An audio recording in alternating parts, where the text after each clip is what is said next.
My name used to be Eric. I was just a 19-year-old who got too curious. I'd always had an obsession with the truth, government conspiracies, secret societies, the dark web. I thought it was harmless. I thought I was just some bored kid digging through internet rabbit holes.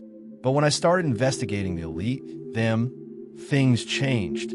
They're not a myth, not just rumors. They're real. They call themselves the Illuminati, and they saw me. They saw what I was doing. It started so innocently. My mother would send me texts about everyday things, groceries, the weather, how her plants were dying in the kitchen window. She was a soft, gentle woman, never involved in anything that seemed dangerous. At least, not that I knew. But one day, I called her, and it went straight to voicemail. That's not like her. I called again. Nothing. I began texting. No replies. Days passed, and the silence gnawed at me. I called the police. I posted missing person reports online. I couldn't sleep, couldn't eat. I was drowning in worry, trying to understand what was happening. Then it happened. At exactly 2:37 a.m., the doorbell rang.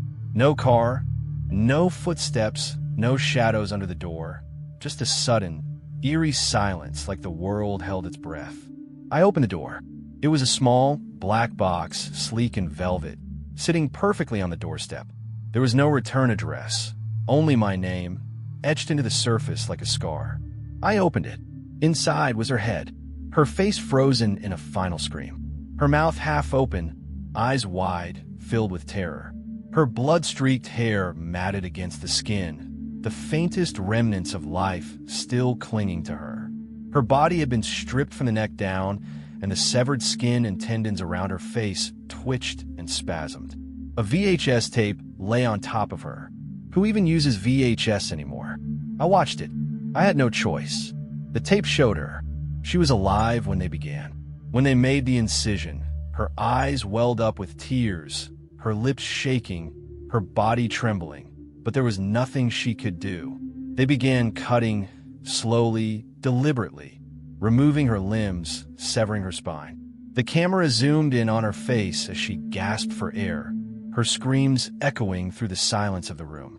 Then they did something worse. They made her speak to me, begging for me. "Eric, please, save me. I know you'll come for me. Please." And those voices behind the camera, so distant, so cold, they laughed. They laughed. It wasn't just laughter. It was the sound of my soul being ripped apart. I lost it. I swore revenge. I gathered everything I had, files, secret names, encrypted links, anything that would lead me to them. I was determined to make them pay. But they were already watching. Before I could leave my apartment, the walls began to move. They rippled like water. The air around me thickened, as if something was breathing through the very fabric of the room. A sudden force hit me from behind. My head slammed against the floor. My ears rang as I saw black robes, ancient symbols carved into pale skin. Cold, lifeless eyes stared down at me. A figure loomed. Then darkness.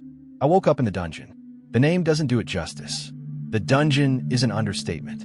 It's a living nightmare that stretches beyond anything even hell could offer. The air was thick with a smell I couldn't place, metal, sweat, decay, but it clung to everything. There were no windows, no light. I couldn't tell if it was day or night. The cold was so deep it felt like it was inside me. It was as if my bones themselves were frozen, chilled to the marrow. I could feel them. Watchers. Their eyes were everywhere, but I could never hear them. They were the shadows. They didn't speak. They didn't need to. The moment they strapped me in, they were already deciding how to break me. My body was chained and suspended, arms stretched out like a marionette. Time didn't exist here. Hours, days, they all bled together in an agonizing blur of silence. Nothing. No words. No sounds. Just my breathing. Just my thoughts, or at least what was left of them. Then came the first noise, a low, agonizing hum. It was faint at first, but it grew. The sound of metal scraping against stone, bone cracking, flesh being twisted, the sound of a body being mutilated. My heart beat faster. I strained against my restraints, but there was no way out. Then they came for me. They took my eyes first. I didn't even realize what was happening until the burn hit. A sharp, blinding pain. Then the cold sensation of something being removed from me. They sliced through my pupils with precision, cutting them out piece by piece like they were plucking petals from a flower. But I didn't scream, not first. I couldn't. They didn't stop. Next, they peeled off my lips.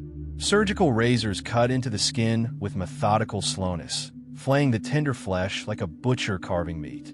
With each slice, the blood poured, the open wound stinging like 1,000 cuts. The feeling was indescribable. When they were done, my face was a permanent smile, no lips, just exposed, gnarled tissue and blood. Then came the teeth. Each tooth was ripped out, one by one with pliers. Each tooth was twisted, pulled, until the roots snapped. They crushed them slowly in front of my face, just to hear me beg. I couldn't scream anymore. I had nothing left. They took it all. They moved to my arms next. They didn't cut them off, no. That would have been too quick, too kind. Instead, they carved into my muscles. They sliced through tendons, stripped away nerves, until my arms were nothing but useless meat hanging from my shoulders. They flopped, jerking with every movement, useless. I couldn't even lift them. They had taken my strength, my ability to defend myself. The days passed in complete darkness. I don't know how long I was there. Time stretched and broke. The silence was oppressive, smothering. I began to lose my mind. But the worst part? The worst part was when I finally broke down and screamed, prayed to God. Nothing came. No angels. No answers. Then one day there was a voice. A man stood in front of me, a silhouette in the dark. He wore a blood-stained lab coat. One, I was a dark, mechanical orb. The other human, pale and unfeeling. His name was Dr. Casriel. He had once been one of them, a high-ranking member of the Illuminati. But he had turned, left their fold. He didn't explain why. I didn't care. Dr. Casriel injected me with a syringe that burned like molten metal. He called it Serum 33A. The pain exploded inside me. The world shifted, crumbled, and then nothing. I felt nothing. All of the agony, the sorrow, the despair, they vanished. Just gone, as if they were never there to begin with. The serum made me something else, something more than human. He replaced my eyes. They weren't just enhanced, they were augmented, pure white with black veins running through the irises like lightning. I could see everything, every detail, every nuance, every movement. I saw through the flesh of my enemies, their fear, their sweat, the heartbeat of everything around me. My arms were transformed. Titanium, muscular, hydraulic, unbreakable. I could lift a building with ease.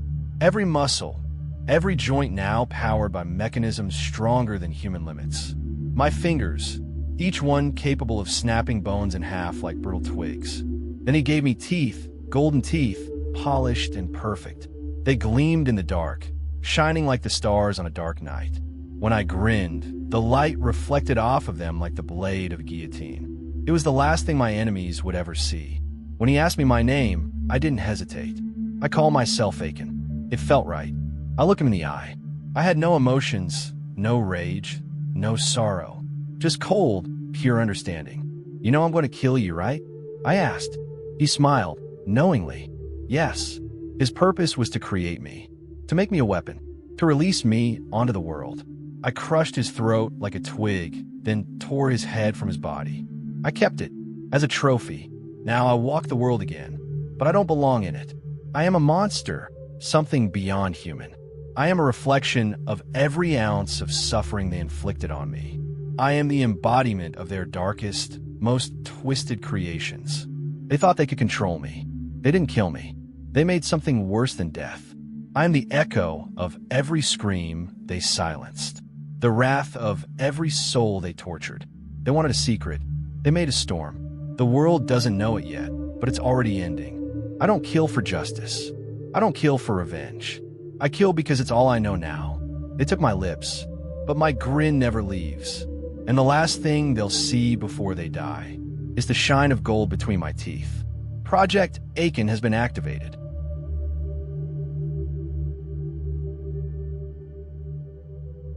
It was around 12:30 in the morning when I first noticed the car.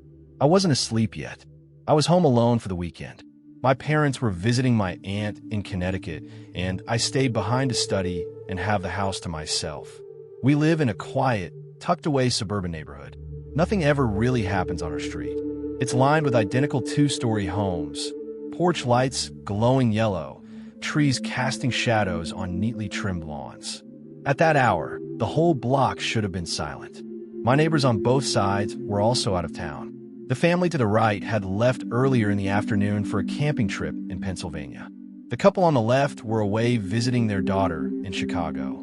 I remembered seeing their porch lights off earlier in the night, and both driveways were empty. There wasn't a single other house on the block with a car in front of it. I had just finished brushing my teeth and was walking down the dark upstairs hallway when I passed the front bedroom window. The blinds were closed, but I caught a faint light through the slats. It wasn't bright, just a soft, steady glow. I paused. I leaned closer and peeked through the blinds. Parked directly in front of our house was a car. It wasn't running. It wasn't pulling up. It had clearly been there a while. The only light was the faint white glow of its daytime LED strips, the kind that stay on even when the engine is off. I didn't recognize the car. It was some dark-colored sedan, windows slightly tinted. It wasn't in front of a driveway, just sitting along the curb directly in front of our house. Our street doesn't get through traffic. If you're here for someone. I stepped back from the window and turned off the hallway light so I could see better without being seen. Then I crept closer again, ducking low beneath the bottom of the window frame. The blinds were still closed, but I lifted one gently with 2 fingers. The man in the driver's seat was staring straight ahead. Not at the house, just forward, blank.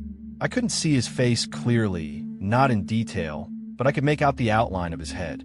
Short hair, still, eyes pointed straight toward the front of the car. His hands weren't on the wheel. He wasn't moving, just sitting there like he had been frozen that way. I stayed crouched. My knee started to hurt, but I didn't move. Something about the way he wasn't doing anything felt worse than if he had gotten out. Then I saw it, a faint flicker, the light of a phone screen lighting up the inside of the car for a few seconds. He was using his phone. That's when I moved. I backed away from the window, slowly, staying low. I turned and walked down the hall, ducking past each window like I was sneaking around in a movie. When I reached the top of the stairs, I double-checked that the front door was locked. Then I checked the back, then the garage.